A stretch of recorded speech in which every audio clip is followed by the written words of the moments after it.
Teman-teman, sepertinya tugas channel ini masih sangat banyak karena teman-teman kita yang baru memasuki situasi galbay masih banyak yang curhat pada media konsumen.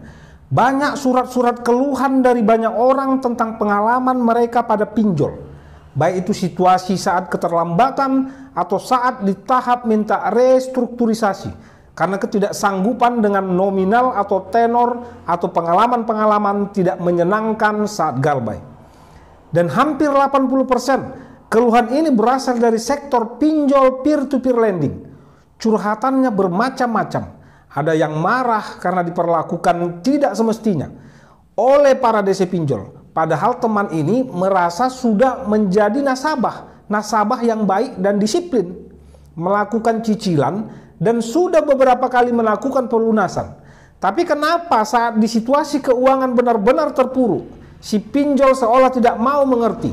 Bahkan pengajuan restrukturisasinya pun ditanggapi secara tidak profesional oleh si APK pinjol. Sementara itu, telepon, chat, dan kunjungan-kunjungan para DC pinjol sudah menyasar ke sejumlah tempat teman kita ini, baik itu ke rumah ataupun ke tempat kerja. Dan para DC ini bahkan sudah berbicara dengan teman kerja, atasan, dan para tetangganya.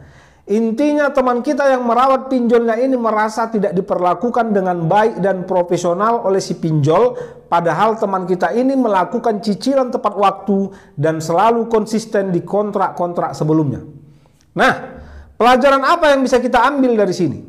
Di video sebelumnya saya sudah mengatakan kepada teman-teman semua bahwa pinjol-pinjol ini hanya fokus mengumpulkan keuntungan dan mereka sama sekali tidak tertarik bekerja sama dengan para debiturnya dalam jangka panjang dan saling menguntungkan. Jadi jangan berharap teman-teman akan diperlakukan spesial. Meskipun di kontrak-kontrak sebelumnya teman-teman lancar dan tidak pernah telat.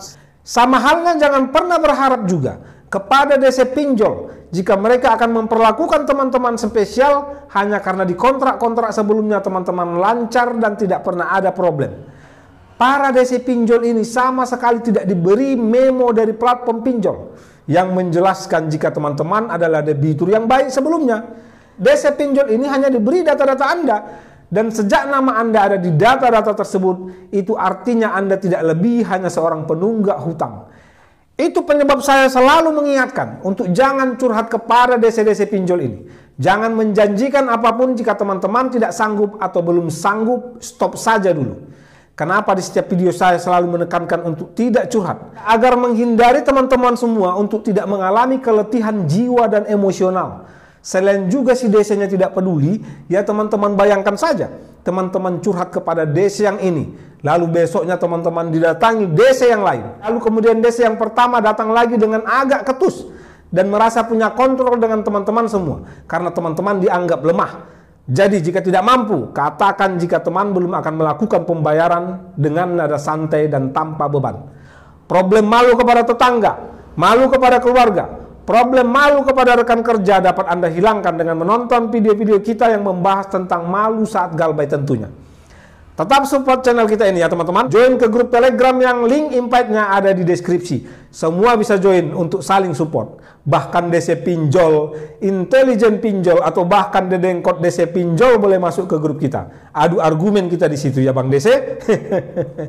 Tetap optimis, fokus ke keluarga dan diri sendiri. Perlahan tapi pasti kita akan keluar dari beban hidup ini.